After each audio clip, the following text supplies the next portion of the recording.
आपने अस्थमा इस बीमारी का नाम तो सुना ही होगा, पर क्या आप जानते हैं अस्थमा हमें या हमारे परिवार में किसी को हुआ तो इसके लक्षण क्या होते हैं, और अगर हमें इस बीमारी की जानकारी नहीं है तो ये जानलेवा भी हो सकती है। इसलिए इसकी पूरी जानकारी होना बहुत जरूरी है, खास करके बच्चों में अस्थमा की जागरूकता हो। इसलिए आज हमें बच्चों को हो रहे अस्थमा इस बीमारी की संपूर्ण जानकारी देने के लिए हमारे साथ है भिलाई स्थित ओजस्वी क्लिनिक के संचालक और प्रसिद्ध बाल रोग विशेषज्ञ डॉक्टर आशीष जैन। तो आइए जानते हैं इनसे अस्थमा इस रोग के कारण, लक्षण, जांच और उपचार संबंधित सभी महत्वपूर्ण जानकारियां हमारे इस प्रोग्राम के एक खास मुलाकात में।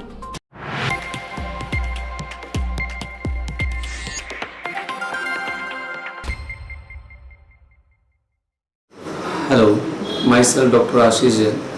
I am practicing here as a pediatrician and general practitioner since 2003 at Risali, Bhilai.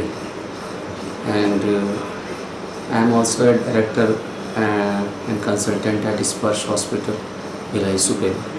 देखिए, अस्थमा एक प्रकार से सांस की नलियों का सिकुड़न बोल सकते हैं, जो हाइपर रिएक्टिविटी होती है। तो हमारा शरीर जो है वो बाहरी तत्वों को एज ए एलर्जन वो ट्रीट करता है और उसके अगेंस्ट एक्शन लेता है। अब आजकल जो हमारे बच्चों का खान पान और ये हम सब देख रहे हैं, जिस प्रकार से बच्चों में प्रोसेस्ड फूड्स की ज़्यादा चलन बढ़ गया है। माँ लोग जो हैं आजकल बचपन से जो है न्यूबॉर्न बेबी से जो है हम प्रोसेस्ड फूड ज़्यादा यूज़ करने लगे। फार्मूलेटेड दूध माँ जो एक सप्लीमेंट अपने साथ में लेके चलती है। तो ये सबसे बड़ा जो घातक बच्चे के शरीर पर, स्वास्थ्य पर चालू हो जाता है, वो शुरुआत से शुरू कर दिया जाता है। और मैं तो ये मानूंगा कि 10 में से 7-8 जो माताएं हैं शहर की, गांव की तो मैं थोड़ा सा नहीं बोलूँगा, गांव में थोड़ा सा अभी भी माँ के दूध को पहले ही तवज्जो देते हैं, चाहे वो माँ कितनी भी कमज़ोर हो, पर वो माँ का दूध पिलाया जाता है। पर वहाँ पे एक बड़ा ड्रॉबैक ये है कि वो माँ का खान पान ही कम कर देते हैं घर वाले। उनको मालूम नहीं क्या होता है कि माँ ये खा लेगी तो बच्चे को ये प्रॉब्लम हो जाएगी, माँ ये खा लेगी तो ये बोला, तो उसको सिंपल सादा यानी एक टाइम खाना दे के भी चलाने की कोशिश करते हैं। और दूसरा रहा शहरी परिवेश में, तो उसमें जो है माँ और घर वालों में जैसे भर दिया जाता है कि बच्चा थोड़ा सा भी नहीं रोना चाहिए, और थोड़ा सा भी रोए तो उनको ये लगता है कि बच्चा भूखा ही रह जा रहा है, बच्चे को पेट नहीं भर रहा है। तो पेट नहीं भर रहा है इसका मतलब ये है कि उसको दूसरा सप्लीमेंट वो तैयार रखते हैं, क्योंकि लैक्टोजन ये जो फार्मूला फीड जो आ रहे हैं बहुत सारे अवेलेबल हो गए। भले ही इनका चलन उतना ज़्यादा नहीं है, लेकिन लोग अपने से मांग के खरीद रहे हैं। हम तो प्रमोट बिल्कुल नहीं करते। तो मेरा बोलने का मतलब ये है कि अगर अस्थमा का जो आजकल बढ़ने का जो चलन इतना ज़्यादा हो रहा है, उसका एक मुख्य कारण जो शुरुआत से शुरू होता है न्यूबॉर्न बेबी से, जहाँ पे हम जो है उनको पहले से ही फार्मूलेटेड प्रोसेस्ड फूड देना शुरू करते हैं, जहाँ पे केमिकल का प्रयोग होता है। तो ये एक प्रकार से जो है केमिकल का शुरुआती वहीं से शुरू हो जाता है। फिर आगे चलते चलते में बच्चों को पड़ती है चॉकलेट्स की आदत, कोल्ड ड्रिंक्स की आदत, बेक्ड चीज़ों की आदत पड़ती है। तो ये सारी चीज़ों में प्रोसेसिंग होती है, केमिकल्स जाते हैं, और सबसे मुख्य कारण जो है एलर्जी होना।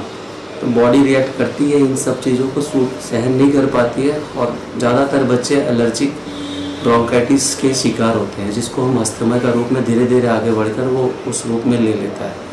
तो ये हमको ये अब समझना होगा, घर वालों को समझना होगा कि जो घर की पकाई हुई, घर में बनाई हुई चीज़ों पर ही ज़्यादा ध्यान दें।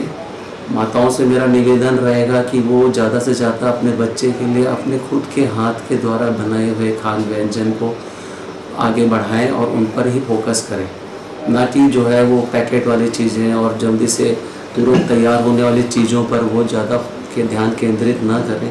और अपने बच्चे के स्वास्थ्य और भविष्य, उनके भविष्य उनके माँ के हाथ में बहुत हद तक है। रिश्तेदारों की भी बात बोलें तो रिश्तेदारें बहुत जो है प्यार दर्शाना, उनको चुप कराना, उनको एक अलग ही मेथड आ गया है कि भैया चलो चॉकलेट खिला देते हैं, पैकेट का दूध खिला देते हैं। तो मुझे ये लगता है कि एलर्जी ही सबसे बड़ा मुख्य कारण है जिसका ये अस्थमा का रूप लेते जा रहा है। और दूसरा बात तो ये है कि वातावरण में जो इतनी प्रदूषण बढ़ते जा रहा है, इसका तो कोई हिसाब किताब भी नहीं है। जहाँ पे हम दूसरे रूप में देखें तो गाड़ियों का प्रदूषण, धुआं, इस सब का हमारे जीवन में बहुत बड़ा असर करता है। इन सब चीज़ों को ये हमारी सबकी जिम्मेदारी होती है कि चाहे वो स्वास्थ्य विभाग हो, चाहे सरकारी तंत्र हो, जिनको इन एलर्जेंस से बच्चों को दूर रखना है। घर वालों को चाहिए कि इन सब चीज़ों को बढ़ावा ना दें, चाहे ना चाहो। मीडिया को भी मैं थोड़ा सा इस चीज़ के लिए ज़रूर बोलूँगा कि जो मीडिया में जो ऐड आते हैं इन सब चीज़ों के, तो वो भी थोड़ा सा प्रमोशन से थोड़ा कम होए, तो इसके लिए सरकार को भी इस पर एक्शन लेना चाहिए। घर में भी बहुत सारी एलर्जी की चीज़ें होती हैं। आजकल पेट पालने की भी काफ़ी चलन है घरों में।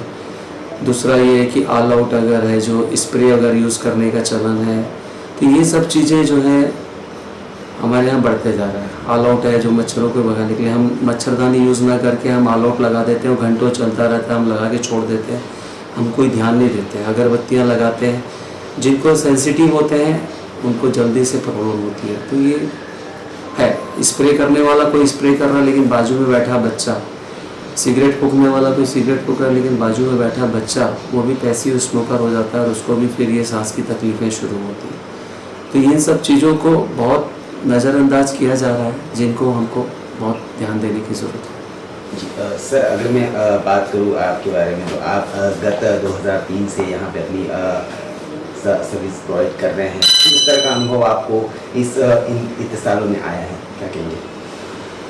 अनुभव तो मैंने तो यहाँ रहते रहते मैं ऐसा लग रहा था कि मैंने एक पूरा कोर्स दो कोर्स और कर लिया है। क्योंकि जो पढ़ाई करते वक्त जो हम सीखते हैं, जो हम पढ़ते हैं, और जो हम यहाँ पर रह के जो पेशेंट्स के माध्यम से भी हमको काफ़ी सारी जानकारियाँ हासिल होती है, तो उससे हमारा जो है अनुभव बढ़ता है। और लोगों में जो है हम अभी देख रहे हैं कि बहुत मानसिकता जो है लोगों में अवेयरनेस तो बढ़ी है, पर दवाइयों के प्रति बहुत ज़्यादा लापरवाही भी बढ़ गई है।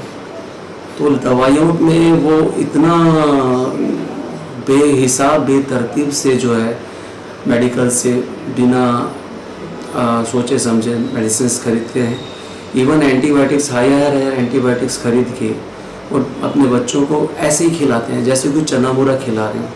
और हमारे यहाँ तो ऐसा कोई नियम नहीं है कि आप प्रेस्क्रिप्शन के बिना दवाइयाँ नहीं मिल सकती। मेडिकल स्टोर वाले बंधुओं से भी मेरा निवेदन है कि वो जिस हिसाब से, ठीक है निजी स्वार्थ इसमें उनका भी मुनाफा छुपा होता है, तो वो जो दवाइयाँ दे देते हैं अपने मन से, अपने हिसाब से, चलो जो चल रही है दवाइयाँ, बुखार आया, लूज मोशन, तो हम ORS का घोल खरीद सकते हैं, अपने पैरासीटामोल की दवाई। इससे ऊपर हम जाने की शायद ना ही करें कोशिश, तो ज़्यादा उचित होगा। और ये जो मैं ये अनुभव कर रहा हूँ कि प्रैक्टिस नो डाउट हमारी कोई ऐसी हाईफाई प्रैक्टिस नहीं बढ़ी है, जो चल रही है वो चल रही है, लेकिन आजकल लोगों में हमने देखा है कि आते हैं तो हमको पहले से बता देते हैं हमने ये खिलाया, हमने ये खिलाया, यानी वो सब अपने तरफ से प्रयास कर चुके होते हैं। तो ये सब चीज़ें जो है गलत बढ़ते जा रही है लोगों में प्रैक्टिस। तो ये मुझे ये बहुत बड़ा भारी अनुभव महसूस हुआ है इसमें। बाकी ऐसा है कि कुछ लोग जो आते हैं वो थोड़ी थोड़ी चीज़ों के लिए भी बहुत ईमानदारी से आते हैं, और मुझे तो एक प्रकार से अच्छा ही अनुभव रहा। मैंने तो यहाँ पर पूरे अपने 18-19 साल निकाल दिए और यहाँ के लोगों से मुझे काफ़ी वो मिला है, सम्मान मिला है, तो मैं आज उनकी सेवा में लगा हूँ। जी, अगर मैं आपके हॉस्पिटल की बात करूँ तो यहाँ पे और स्पर्श हॉस्पिटल में किस किस तरह की फैसिलिटीज़ आपके द्वारा प्रोवाइड की जाती हैं मरीजों को? मैं यहाँ तो क्लिनिक ही रन करता हूँ। तो मेरे यहाँ क्लिनिक में बस मैं कंसल्टेंसी मेन है, और थोड़ा नेबुलाइजेशन या फिर वैक्सीनेशंस का मैं पूरा करता हूँ।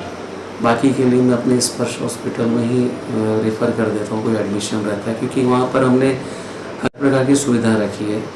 तो वहाँ पर टर्शरी लेवल केयर मिल जाता है बच्चों को, तो हम निश्चित होकर वहाँ पे भेजते हैं, और हम ही खुद हैंडल भी करते हैं बच्चों को। शिशु रोग को ध्यान में रखते हुए अगर कोई व्यक्ति आपसे परामर्श लेना चाहता है या आपसे अपने शिशु का इलाज कराना चाहता है, किस तरह वो आपसे संपर्क कर सकता है?